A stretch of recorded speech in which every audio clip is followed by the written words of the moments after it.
So first of all, if I can just introduce myself, it's Martin Woodward. I'm Club Business Manager here at the RFU. Great to have you all on this call this evening. And what we're going to go through this evening is we'll have a few polls for you to sort of share your thoughts and your opinions. We will have question and answers. What we'll do with the question and answers, if you've got any questions, please just type them into the chat. Don't try and remember it, just type it into the chat. And as we work through the presentation, we will then look to answer those at the end. So we'll pull them all together at the end. And any questions we're not able to answer because of time, we will pick up offline and we'll come back and we will send that in a follow-up email to you. So I'm delighted to say we've got some guests from two clubs, one from St Mary's All Boys, the other one from Abingdon. And we've also got guests from a company called Fusion for Business, FFB, who've also done a significant amount of work in the community with clubs, particularly up around the northeast, but they also work across the country. And so those guys are going to talk to us about their experiences on what they've been involved with in terms of energy efficient solutions for rugby clubs. Hopefully it'll be really helpful, insightful into what the clubs have gone through, and also listening to what Fusion for Business, some of the things that they've done and various funding models that they talk about. So fingers crossed, a really interesting and insightful webinar for you. And what we're going to do just to get things going is we're going to kick off with a poll. So if I put onto the screen this poll, and I'm going to call my colleague Alex, if you can get that poll running, please, Alex. Okay, so that first poll is with you now. So have you replaced your lights inside your clubhouse with LEDs? Yes, no, or if you're not sure, then please just put unsure. If for any reason you can't see any of the polls this evening, then please do just add your details into the chat function there. So I can see most people have completed that now. The last little moment to give you a chance. Have you replaced your lights inside your clubhouse with LEDs? So just finishing that poll now. Thanks, Alex. And it's popular, that one, Martin. So yes, the majority, 67, have. So good to see most people have taken action in that one. Indeed, brilliant. And it is something which we will touch on later in terms of LEDs. So for those of you who haven't, or not sure if you have, certainly one for us to have a little think of. Brilliant, thanks, Alex. So let's jump on to the second poll, another quick poll, just very, very quickly. And this one, Alex, over to you. So that poll again is with you now. So who at your club is responsible for all things energy? Is it the club treasurer? Is it the club chair? Is it club facilities lead? Is it other? And please do let us know who that is in the chat. If it's no one, then we've got an option there down for you at the moment. No one's currently in charge of that. But let us know. I'll give your answers there now. As I say, any polls you can't see, add your details just to the chat function there for us. That would be great. So I can see majority have completed it. Just going to give that final bit of time for anybody else. So who at your club is responsible for all things energy? Closing that poll now. And it's an interesting one. The people who are responsible, club treasurer has come out, 46%, followed by that club facilities lead at 25%, chair at 17%, and then other. And so, as I say, do let us know in the chat who that is, what sort of roles they're doing. Over to you, Martin. Okay, thanks, Alex. So I'm going to come off screen because now it gives me great pleasure to introduce our first presenter of the evening, all the way from Abingdon Rugby Club. I'm going to pass over to Pat Sweeney, and Pat is going to talk you through some of the things that their club have done, which are really interesting. And Pat, over to you. All right. Right, good evening, everybody. As Martin says, Pat Sweeney from Abingdon Rugby Club. Hopefully you can see the first slide. So this is about a journey we went on that started at the end of November 2019. And I'll just very briefly go through a quick agenda with you. Hang on, my slides are not changing down. Hang on. Oh, there we go. A little bit about Abingdon. What we had prior to going on the journey we had, a little bit about where we ended up, and we had a solution for lighting, heating, and hot water. The benefits that we've accrued through going through the journey, and then obviously if there's any questions and answers, we can pick them up towards the end. So a little bit about Abingdon. We're coming up for our sort of centenary in a few years' time. Obviously RFU accredited. We're a community-focused rugby club. 3 senior teams, and newly formed this year a women's team. We've got minis and juniors at most ages, and probably over 200 people now, minis and juniors throughout the club. We've got a very large sports facility, good clubhouse, 5 pitches, and we've got levels of coaches at all age groups. And we do actually hold RFU events at our club to support the learning and development across the county particularly. So our history, we're actually in a single-storey building, which was opened in 1989. We moved from a shared facility with a cricket club. Due to the location, which is actually which is built on an old waste site, there's only electricity on site, so we had no option of gas heating or anything else like that. We've previously had just electric storage heaters in part of the club. Heating and was provided by the big storage heaters, which people have got used to having in their homes. The water was basically from immersion heaters that were basically switched on and probably left on most of the time. And our lighting in the clubhouse, albeit we had some LED spotlights in the bar area, toilets areas, most of it was the old standard 4 foot, 5 foot and 6 foot fluorescent tubes. We reckon we were spending about £8,500 a year on electricity, so not an insignificant cost. With the solution that we went through in conjunction with the RFU and also a contractor that was working with the RFU, we basically went for LED throughout the entire clubhouse. So all fluorescent tubes were removed, spotlights, etc. were upgraded. So we went for LEDs throughout the entire club. For heating, we took out the old style storage heaters and went for what's called far infrared heating panels. This was quite a sort of adventure for us, and based on the facility and the area and the room size, we ended up with different power supplies, different sizes, including actually they are quite fancy now that nowadays you can get mirrored glass, you can get black panels, you can get all sorts now, but a few years ago it was probably just towards the start of that. And then for our hot water solution, which was really the main reason for going down this, was to actually get rid of our electric powered water tanks, and we moved to a hot water solar assisted heat pump. 3 large tanks, which then actually fitted onto our existing facility, and actually increased our capacity within the club in terms of hot water. The panels for that system are on the roof, so as I say, out the way of anybody that might want to tinker with them. But yeah, the water is actually heated from the air outside and then transferred into the hot water tanks. So very quickly looking at where we were, this is a schematic of basically our bar area here, and basically a hall. So we had heaters on the walls around this facility, the big storage heaters. They were actually quite unsafe. We then had to put them into cages to stop people touching them. People were still able to get their hands through the railings and basically alter the temperature and leave the things on all the time. You then get people spilling pints on them and the danger of that.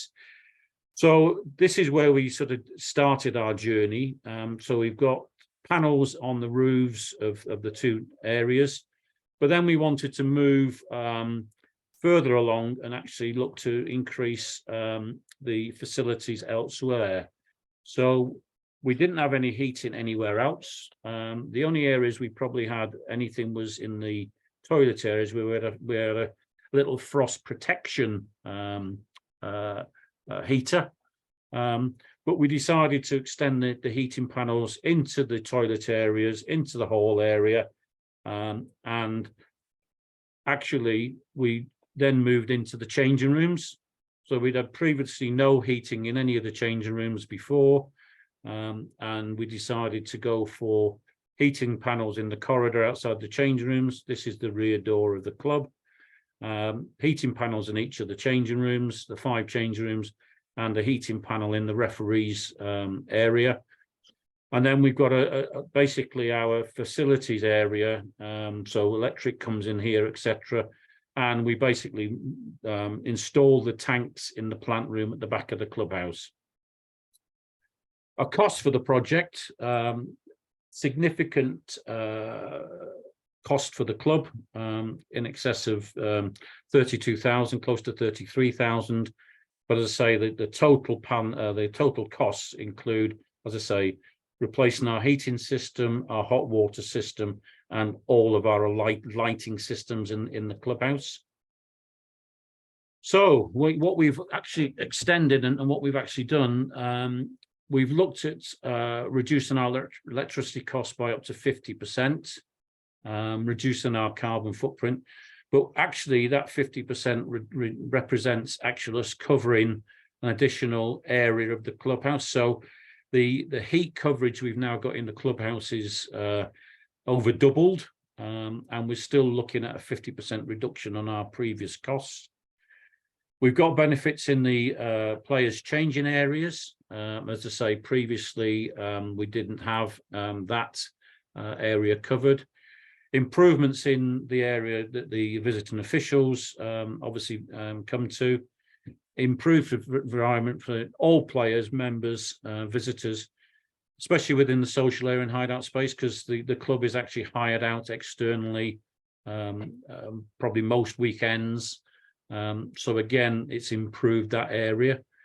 And a smaller benefit, previously we had to drain down our copper tanks in the closed season, and you're effectively pouring away about 1,200 litres of water as part of our sort of Legionnaires requirement. Benefits we've received or we've seen is getting rid of the panel heaters, which has also created more social space inside the clubhouse.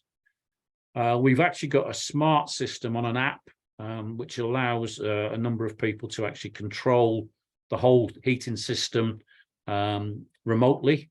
So there's no opportunity for anybody in the clubhouse to whack the temperature up or turn it off or whatever it might be.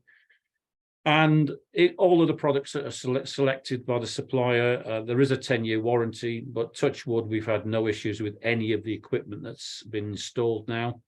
And some of that's now been in probably for 2.5 years, albeit through COVID, not been in as much use as previously, but we've had obviously a full sort of season now back. And we've looked at the return on investment. So on the materials that we actually installed, so that's just the hardware, we see the payback of 4 years on that. But when you look at the total project cost, which includes all of the labour and other service elements, we reckon we've probably got a 6-year payback on the total cost. Just in terms of what it looks like, so these are the actual heating panels on the roof, and this is in the bar area. There's the referees' changing room, so as well as having a nice mirror to tart themselves up, that's actually a heating panel as well. The toilets, again, quite nice looking panels. The main hall, you can install a panel basically on any wall or roof. So we've got them installed on the roof and on the sloping roofs around the main area. And we've got one that's just inside the reception area of the club. And this was just saying that obviously it was a jointly sponsored programme. So these heating panels, and probably good for sponsors, you can actually print onto these heating panels. You can print whatever you want onto them. So a good opportunity to sell advertising space for sponsors in the club. So a couple of other pictures. So again, all the new LEDs that we put in, 3 panels down the corridor towards the bar area, changing room area. So panels over the top of the players, and new lighting. And then the plant room, say these are the 3 new pump systems we've got. And this tank, as I say, was so new that basically we plumbed that into it.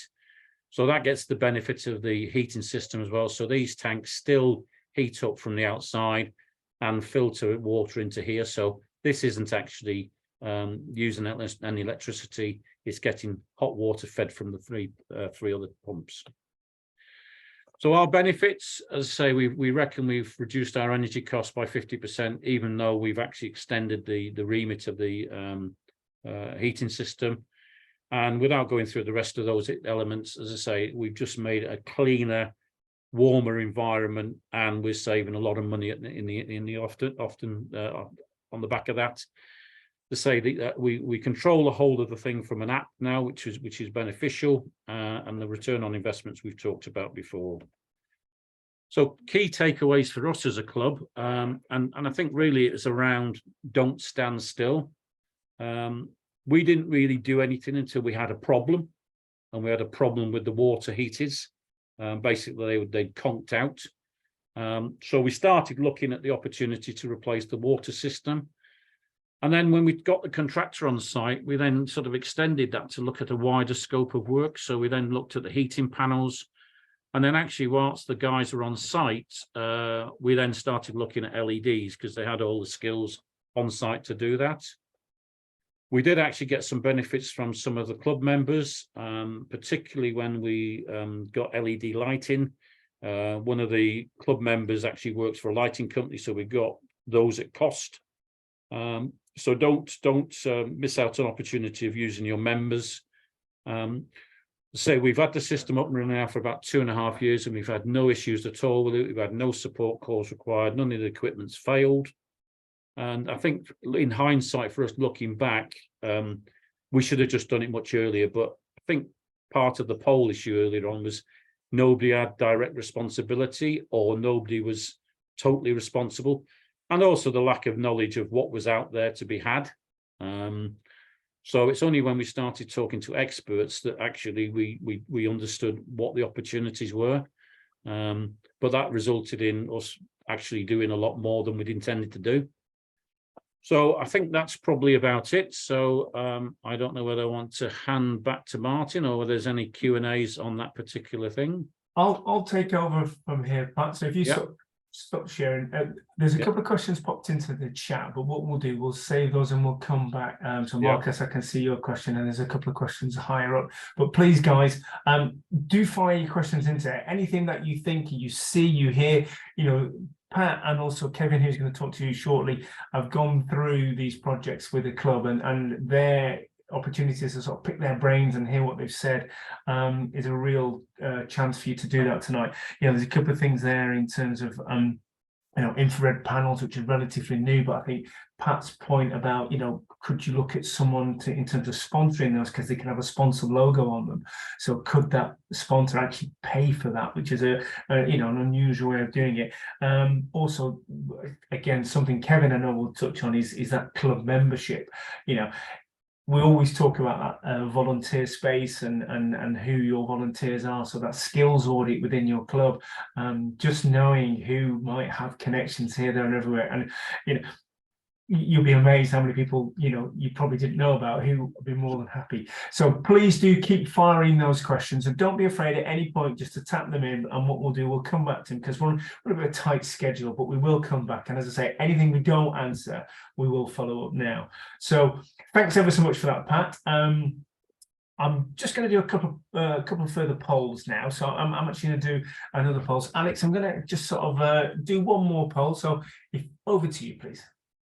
Okay, so we've got one poll here for you. You can see it there. Has your club carried out any type of energy efficiency audit? So yes, no, or if you're unsure there. So we can see you're used to it now. People are flying in. Get your answers in. So has your club carried out any type of energy efficiency audit? Last little chance to get your answers in. I'll end the poll there and share those results. Well, you know, we've got the obviously ones who are taking a proactive approach on here, Martin. 55%, 27% no, and some are going to go and check. You know, they're sort of unsure whether they have or not. So, hand you back over to you, Martin. Thanks, Alex. I'm really interested now. Actually, it's a good number. That's higher than I thought, that 55%. So that's good. Now, we often talk about that measuring and meter, measure, monitor, that sort of thing. So knowing what your club is like and from an efficiency perspective is always key. And more often than not, you're going to unveil stuff that you probably already knew, but it's great to have that expert view, and then just there'll be one or two things, I'm sure. There's a few questions popping in there, so again, just keep firing them through, and we'll pick up as we go. Alex, let's put the other poll in as well. We'll do another one here. So just quickly, we'll have one more poll, and then we're going to pass over to Kevin. So Alex, if you can do that next one. Okay, that poll should be with you now. This one's multiple choice. You can choose more than one. So, you know, add anything that you've done. So in the last 5 years, has your club fitted any of the following? Pick all that apply. And if it's other things, then, you know, if there's something not on there that you're desperate and, you know, you've done, let us know again in that chat function. But as it's solar, there's a whole raft. I'm going to give a bit of time for this one. Has anyone done any ground source heat pumps? Yet to see any of them coming through, but I can see some of the others that respond in there. So I'm going to give it just a little bit more time. But it'd be interesting to see what sort of things in the last 5 years people have been doing. So last chance, I'll end that poll there. And I'll share the results with you. So the biggest one there is the LED internal lighting. Installation is the other big one, followed by the LED floodlights. And note there was a question around LED floodlights as well there, Martin. So hand it back to you. Thanks, Alex. Thanks for that, guys. So what I'm going to do now is I'm now going to introduce our next speaker. So from St Mary's Old Boys, Kevin Mulvaney is going to talk to you about their project, which is a solar project. And so without further ado, Kevin, over to you. Thank you very much.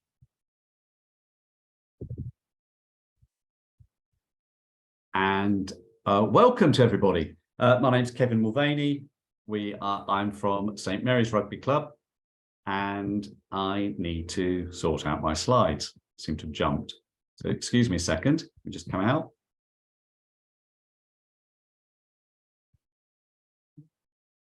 Yeah. Okay. So welcome. My name's Kevin Mulvaney.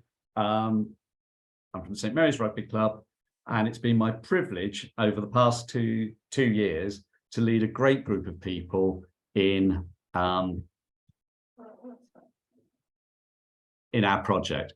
So St Mary's is a fairly typical rugby club, grassroots rugby club. We're based on the outskirts of Bristol and face many of the same challenges, both on and off the pitch, that all of you face in this post-COVID environment, with its impact on player numbers, number of social events, bar takings, etc.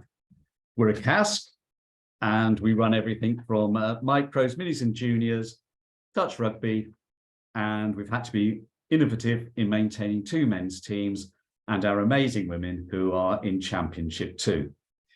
We also rely, like most clubs, on our fantastic volunteers to help maintain our 22 acres and our 30-year-old clubhouse, and our unbelievably supportive sponsors.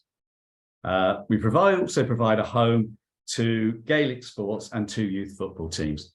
You may be able to see in the background of this video that we are adjacent to a solar farm, which maybe explained why I was so keen on the project in the first place. So when we're all tied up doing so many things, we sometimes lose sight of what we're all about as rugby clubs. And I sum it up as fun, friendship and fitness. And I've just got two lovely pictures to share with you. Okay. So the sustainability project. What I want to run through is the project, the challenges we faced, how we funded it, and the performance to date. So our challenges, our energy cost was £10,000 a year. And this is in the far off days when electricity was only 16p a kilowatt hour. We only have electricity and oil for our boiler, which provides our hot water, and we produce 34 tons of CO2. Our other challenges were lack of knowledge, lack of finance, structural, 30-year-old clubhouse, when we're talking about a 25-year of the solar panel life. So we needed to make sure that that was structurally sound. A bit of a technical challenge. We've got 3-phase into the clubhouse and an analog meter, so we don't have smart metering. Constitutional, it was the largest capital project in 30 years of our club. Credibility, would anyone tender? And if any of you tried to get companies to turn up and tender for things, we need to be credible. And obviously we also face the global supply chain shortage. First thing we did to address our knowledge and credibility was we commissioned for an independent energy efficiency report, which is a 48-page report, absolutely dedicated to St Mary's, great site visits, and they've given us a huge amount of support all the way through. It also gave us a great deal of knowledge about the alternative forms of energy available to us, and also gave us some ability to challenge some of the more optimistic ROIs that were put forward by some of the salespeople that we encountered. They've been brilliant with us, they really have. I've just got two quick clips from it. And this touched very much on what Pat was talking about, and that's that we needed to change things like increase our insulation. And the first thing that any club needs to be doing is to make the club as energy efficient as possible prior to investing in any other systems. And you can see the savings that, you know, £300 a year income reduction in or return on investment on the loft insulation, and the replacing of the LEDs and motion sensors saved us nearly £200. The other area that was so important to us was to understand our consumption. As you can see, the 63%, so the first pie chart is consumption, and that's to do with CO2. So 63% of our CO2, our 34 tons of CO2, comes from the oil, but the cost, the 70% of the cost, comes from our electric. It was important to know those two things because some funds are very, very focused on CO2 reduction, and others wish to help you save money for the club. And obviously, plenty of them are a combination of both.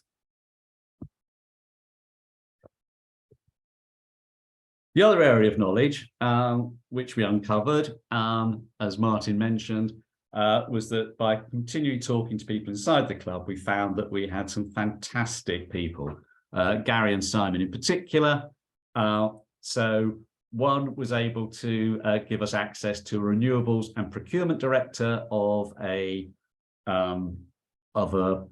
company based on, a development company.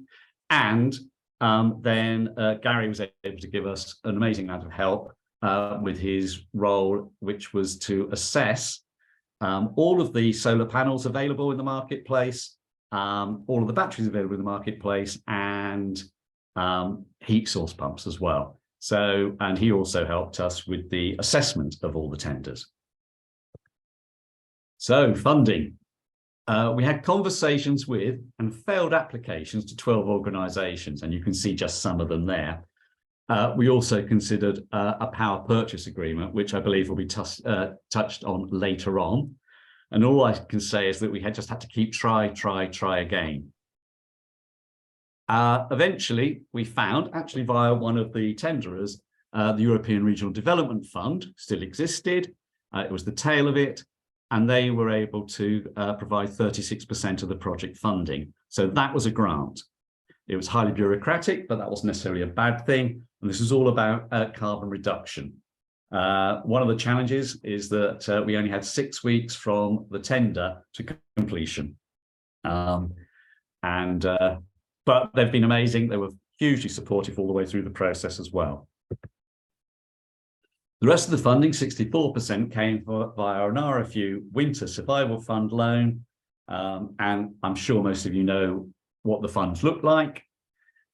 And what we were able to find was we had a sponsor that was able to make the monthly repayments for us. So effectively, the project has become 100% funded, and therefore our return on investment is in fact from day one. We've also continued with all the usual crowdfunders, fundraising events that all of us clubs do. The tender was involved with the European Development Fund. It drove us to prepare and publish a proper tender, and we've split it into two to allow different companies.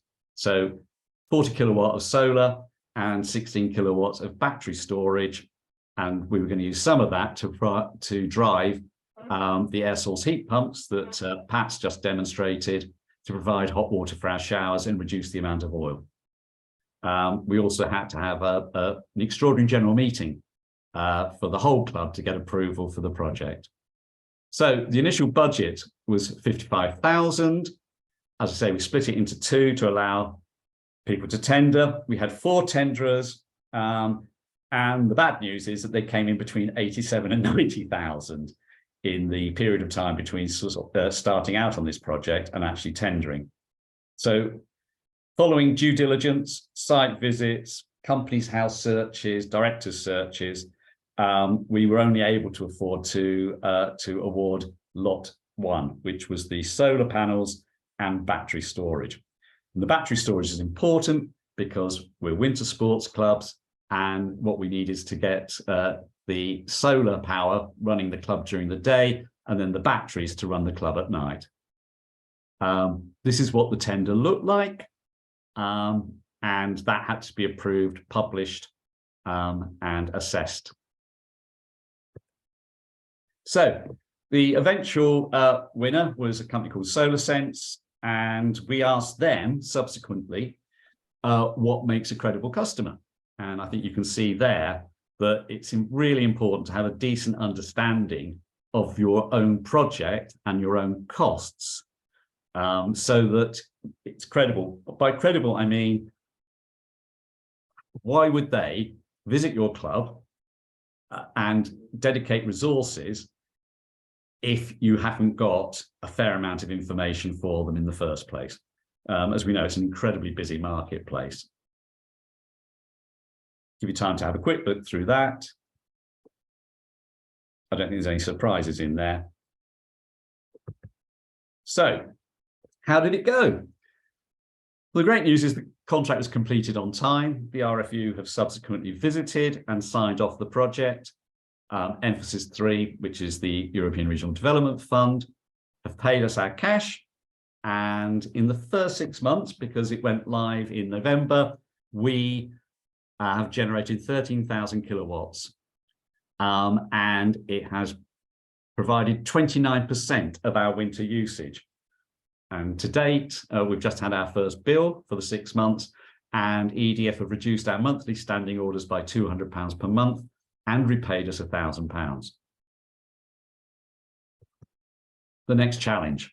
Well, as I mentioned, we've got 3-phase and we don't have smart meters. That means that whilst we are exporting energy, any energy that we have left over, unfortunately, we can't be paid for it. So we've got to find a way of getting smart meters into our 3-phase system. Also, the solar panels are going to a single phase. And what we need to do is ensure that we have the maximum load that's safe to go through that phase so that we get the most use out of the solar panels. We then need to revisit the air source heat pumps, and I'll be speaking to Pat about that. And then we've got an official opening coming up with media coverage. and continue to communicate with all tenderers, consultants, funders, and including the funders that we failed to get funding with. We keep them in the loop so that they understand what we've done, and it keeps the door open for future funding. So, conclusions. I think it's incredibly important to invest in an independent survey and improve the energy efficiency of the club. To give you an idea, the cost of the survey, which was 2 years ago, was £600 plus VAT. So it's £800 in total. We need the committee to be on board and so that they understand where we're going. We need to understand our energy usage, which wasn't easy for us because we don't have the ability to get half-hour usage, which anybody who has smart meter will get. So we had to do an awful lot of work to understand our energy usage and times of day.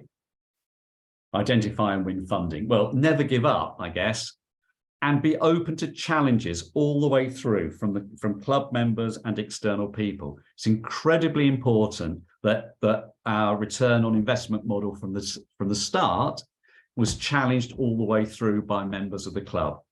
There are no stupid questions. Everything was really, really important to us in terms of challenges.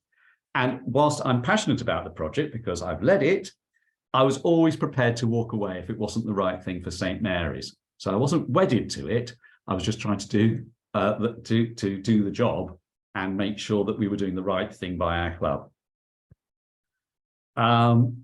As I say, the return on investment being challenged by everyone was really important.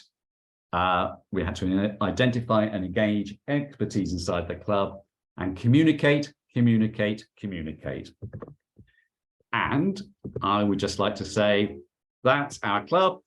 I've no idea what it is. Yeah, and that was the project. And thank you so much for allowing me to do this. Brilliant. Thank you, Kevin. Absolutely fantastic. I'm sure, you know, guys, again, you've got questions there, so please do put them into the chat, and you know, we can sort of pick those up as we go. There is one actually which I'm going to pick up. I think it was Andrew.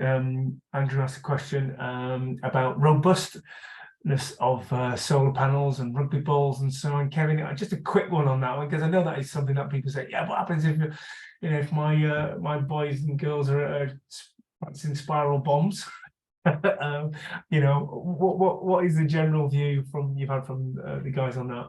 Okay, so our situation is that the side of the we're just fortunate with the orientation of the clubhouse. So the side that faces the sun doesn't face the rugby pitches. So you're fortunate. So we're fortunate, but they are very robust, and they stand up to impact from birds and quite heavy hailstones, heavy rain, etc. So they are robust and they're quite flexible. Fantastic. And David, actually, I see that you've had some solar panels for over 5 years. So if you've got anything further to add into that, then please put it into the chat. But as I say, it's been really interesting, intriguing sort of presentations from both two clubs, examples there. And so please do fire in the questions. We're going to have just a couple more polls now before we pass over to Maisie and Paul from Fusion for Business. So Alex, over to you. Guys, with you now. So please jump straight in. So do you know what your annual energy bill is in kilowatts, or where to find it? So yes or no. Let's rattle through these pretty quickly. People have got used to it. So last chance to put your answers in. I'll end that poll there. So good news, the majority do, Martin, 87%. You know, so is there any key messages on that, Martin? Just copy me. I think the key thing there is, obviously, if it's part of your responsibility, then try and dig that out. But yeah, I know from my own club, you know, that information is something not always at hand. It tends to be sort of, you know, put in a filing cabinet in normally the treasurer's place. So I would say that's something that we're becoming more and more aware of. Measure what you're using, and we use the word smart meters, and I'm a bit of a smart meter freak in my own house, but I think that expands to clubs. If you can measure it, you can monitor it, and you can then act on it. And I think, you know, Kevin and Pat have talked about that. They've got their hands on that pulse of knowing what it is going to change to. And I think something Pat alluded to as well, those controls you can have. So all of those things now, and technology now allows you to do that. So I'd say if you can find out your energy bill, if you're involved in that, then do. And hopefully over time, you know, it becomes sort of just a piece of information that's at your fingertips. So that would be my recommendation there. Alex, I think we've got one more poll before we hand over to Maisie and Paul. Launched it there, and you just mentioned it, and I know Kevin mentioned it as well, you know, that they didn't have smart meters. So does your club use smart meters of any type? Yes, no, or unsure? We need to check that one. So we're all used to it now. I'll let that just go quickly. Most people have come in. I'll finish that poll just now, and I'll share the results with you. So interestingly, like Kevin found, no, you know, 46% do not have a smart meter. So that is something to look into based on what Kevin and Martin have just said. That's the end of the poll for now. Thanks, Alex. And so we'll go to our sort of last speakers and presenters. So it gives me great pleasure to introduce Maisie and Paul from a company called Fusion for Business. Fusion for Business, a company that we've been made aware of up in the Northwest, doing some work with clubs. And so we were sort of peered over the shoulder and said, okay, what are you up to, what are you doing? They've worked with a number of different sports clubs, and we thought it'd be interesting for these guys to sort of come on and just talk to you a little bit about what they do. They're not an official partner of the RFU. I just sort of have to put that in and make that sort of above board and so on. But they are a company who've done quite a lot of work with rugby clubs, and so basically, guys, over to you. So Maisie and Paul, welcome. Thank you very much, Martin. Just wait for Maisie to get the slides up there. Thank you, everyone. So my name is Paul Fleckenstein, and I'm Managing Director of Fusion for Business. My colleague, Maisie Cole, who's on the line, is head of our Community Ambassador Programme, where we specialise in supporting sports clubs and establishments with regards to energy reduction. And it's been a great privilege over the last 3 years, you know, really found a niche in the market. We understand, you know, the pain points which both Pat and Kevin have been explaining that clubs have been finding. Certainly, you know, when it comes to the energy world, a lot has changed. Certainly a lot has changed within the last 12 months, and I'm sure everyone on the line is aware. You know, we saw what can only be described as a global energy crisis, where we saw energy prices increase in some aspects up to 500% in the last 12 months. So we've been working quite closely with a number of sporting establishments throughout the UK, to mainly be that one-stop shop in terms of energy reduction. Understand kind of what the pain points were, whether that be funding, whether that be tendering, or whether that be the installation, and really offering a variety of solutions. Some smaller projects, and some, as we go through the slides, you'll see we've been able to fund and support with some larger projects as well. So we're on a bit of a mission, or we are on a mission at the moment, in terms to reach out to as many sporting establishments as we can, to offer an alternative to any funding that is available, and to really see how we can support them in terms of getting to net zero, and becoming more efficient when it comes to energy usage.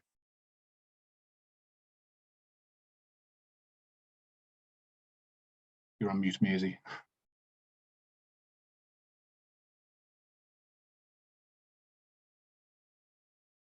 There we go. Sorry, it wouldn't unmute.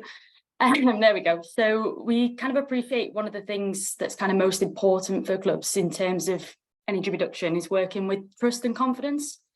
As Paul said, we've kind of made significant progress kind of with our solution over the last 3 years. And that's kind of demonstrated in kind of the strong and reputable brands that we kind of have benefited from our solution, or that we work alongside or partner with, and also the kind of the clubs that recommend us to their network as well.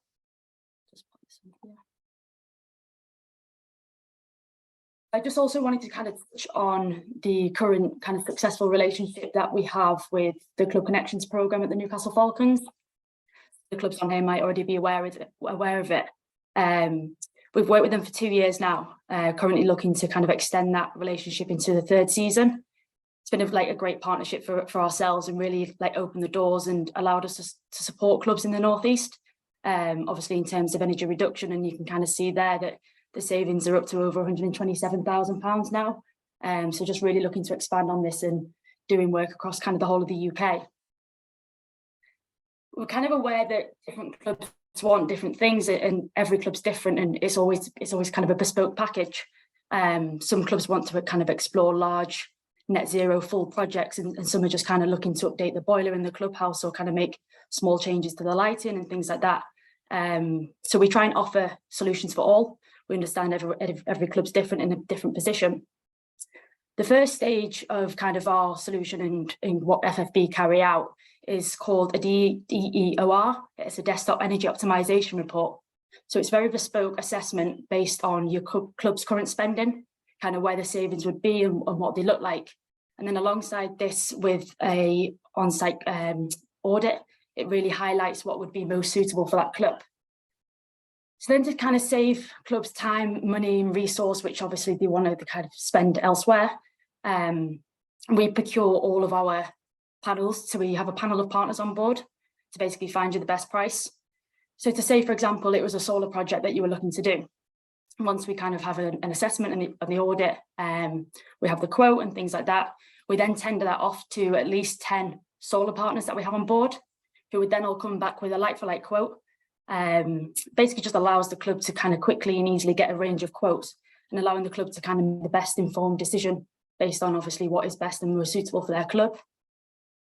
So we have different procurement solutions once kind of clubs get to this stage. So I'll quickly kind of go through them, just kind of touch on each one as it comes across. So of course you've got your capital investment. If a club's got money to invest, which is great, I'm sure obviously not many clubs do, and be a very fortunate position to be in. So we've tried to think outside the box and represent ourselves a little bit differently in the market and support clubs as much as we can. So that comes in across our energy as a service. So it's a fully funded solution. It's a completely off balance sheet. So it's kind of zero debt, zero risk and zero capex to it. We can split the cost of the project across the term of your electricity contract. So I've kind of done it off for easy numbers on there. But say the cost of the project is £10,000, and we'll take kind of your average size rugby club that we work with, whose current annual consumption is around about 100,000 kilowatts. So obviously that's how many units of electricity is being used per year. We then add £5.48 into the standing charge. So this is on your new electricity contract, which would be over a 5-year term. So that's paid to your chosen supplier as normal, and it would cover the cost of the project. So the key point in that is, if we add them figures to your standing charge, you'd already been given the figures on the savings. So this sort of project, you'd be paying £5.48 on your standing charge, but you'd be making a saving of £9–10 a day. So even when you're paying off that uplift to pay off the project, it's already paying itself off because you're already making the saving. And then due to the relationships that we have with suppliers across the UK, they pay us the cost of the project up front. So we can deliver the project and manage the projects once the signature of the contract's been signed. So it's not like you have to wait till the 5-year contract's up to release the funds. We can start working on the projects and you can see the savings before you're even paying for it. Then of course we have the opportunity to finance projects. And we work with around, I think it's 11 or 12 finance providers who offer a range of solutions based on credit and different things like that. And then finally, we have a few grant finder platforms, which we kind of work with on a daily, weekly basis. So this is usually kind of based on your sport, your location, council, the type of organisations, whether you're a charity or a business. And then we fully support each club throughout the process. So from the first stage of checking which grants are available for them, and then through the whole application process as well, to try and make it as smooth as possible for clubs. And then there is always the option to use more than one procurement solution as well. So say you had a 60% grant, you were wanting to pay 20% of your own capital investment, and then you wanted to use energy as a service for the further 20%. So we've got a full range, and it's very bespoke per club, but it's always what suits best. And then we've just got a few kind of key findings of what we did over the last the last month, and then the key findings of the clubs that we've worked with so far. And then just kind of your typical, this is just pulled from an audit that we've done. It just kind of shows your recommendations, kind of a bit of a snippet really on the key findings and then the potential projects for the club. Then we move on to this one. So this is a small solar project. So you can see there the consumption's pretty much around the club's annual consumption. So the solar's producing there or thereabouts what the whole club is consuming anyway. The club's now actually looking to install battery storage as well due to kind of the opening hours. They have the ability to sell it back to the grid to generate additional cash back, but also they wanted to get the benefit of using it for the floodlights and things like that as well. This project was done by finance. So the particular, it was a payment of, net payment of 60,896, which took the total payment to 66,960, with obviously the interest added on. And then this is paid monthly directly to the finance company over a 5-year period. And then we do have the LED floodlights, replacing halogen floodlights with LED, which is showing a saving of around 74% on the usage. This was one that was completed by our energy as a service model. So the project cost was 38,692. The annual consumption was over 400,000 kilowatts. That's not just for the floodlights, that's for the whole building, the whole grounds. We put 3p uplift into the contract. So that was a new 4-year energy contract with one of the suppliers. They paid the supplier as normal, and it unlocks £38,640 for us to spend on the energy reduction project. Like I say, that was all on sign off of the contract, and the energy contract was just paid to the supplier as normal.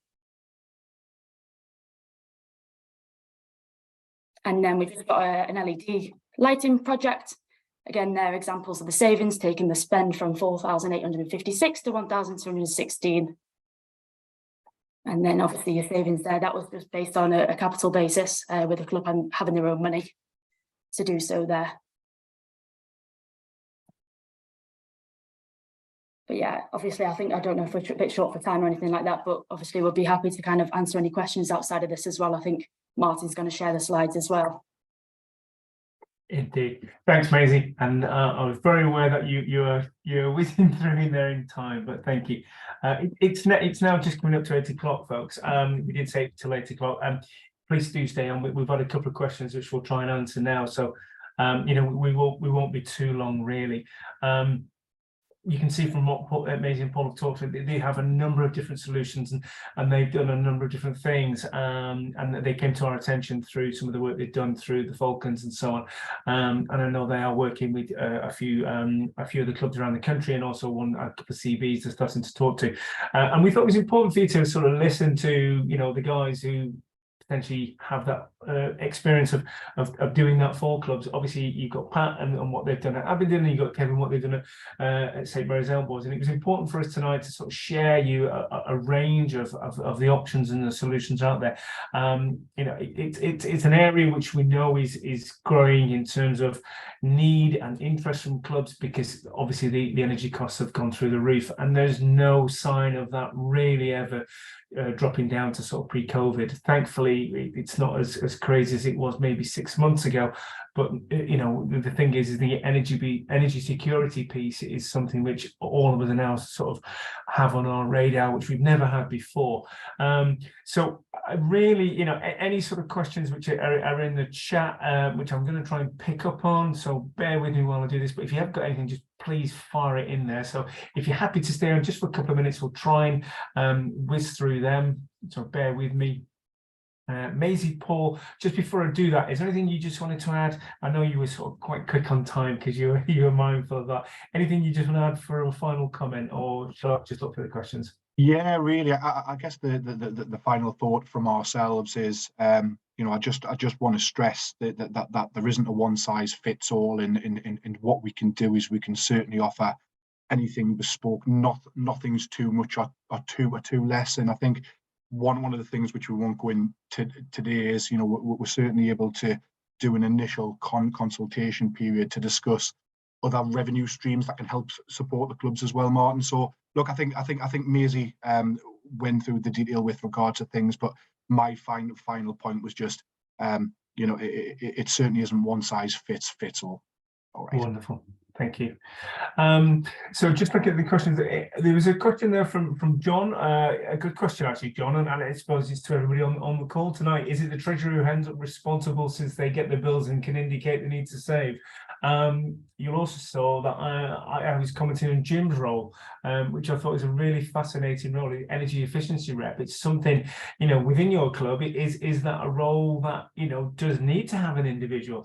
Jim, I support that position. I think it's really good. I think certainly, you know, I don't know if you've got other roles within the club, but anybody else who sort of has those sorts of things, please do share that. But a question to the group, so do pop it in the chat if it is the sort of treasurer, or, you know, should it be someone like a separate role as Jim's laid out there. I'm just sort of going through, we've asked the question around robustness, and I sort of come to you, Paul and Maisie, on that one in terms of is there anything that clubs need to be aware of from a solar panel construction and robustness piece that you're aware of? Maisie, do you want to answer this one?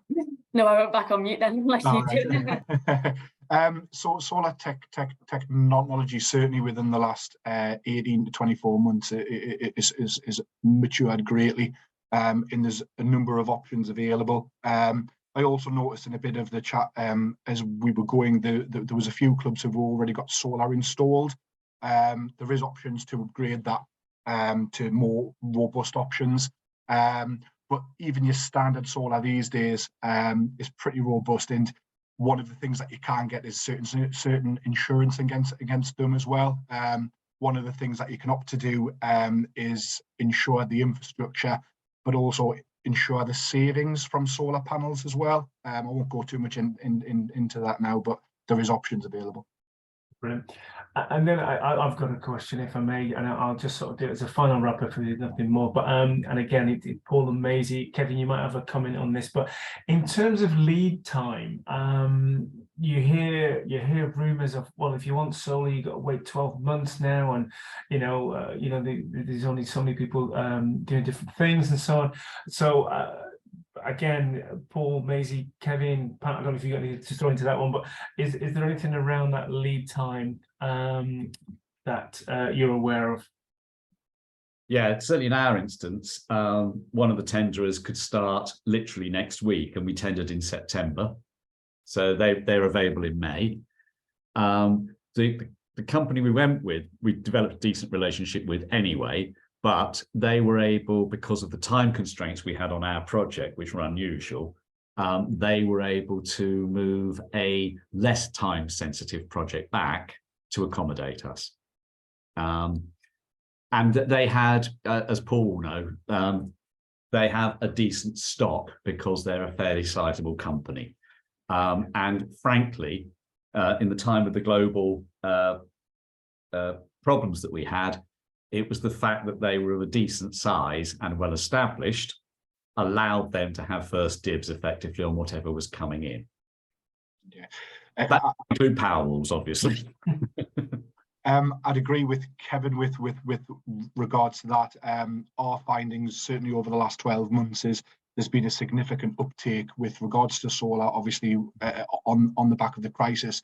Interestingly, it's a very, very competitive market. Yeah. So Kevin, you'll obviously be aware yourself when you went through the tendering process. Yeah. It tends to be a bit of a race to the bottom, which is great for the end user.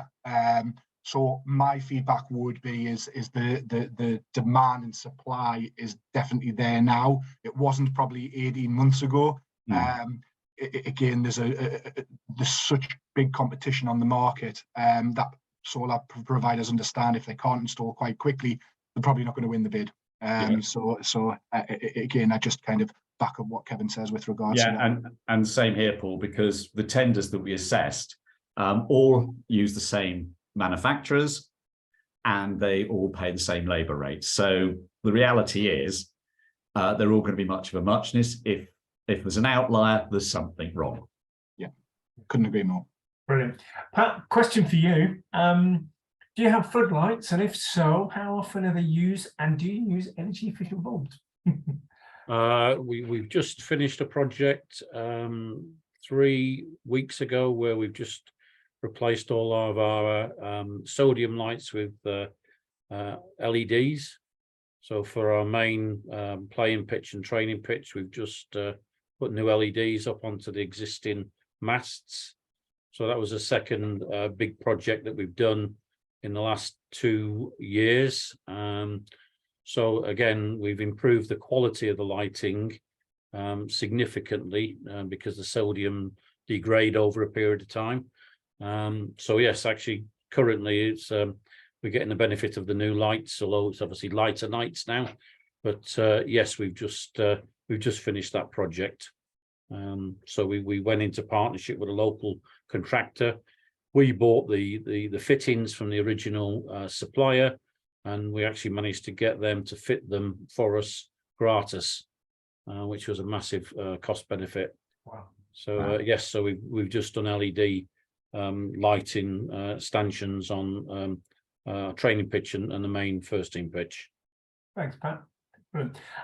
Conscious of time, so please we'll carry on probably till 10 past. Got 3 minutes. If everyone's okay, if you need to jump off, please do jump off.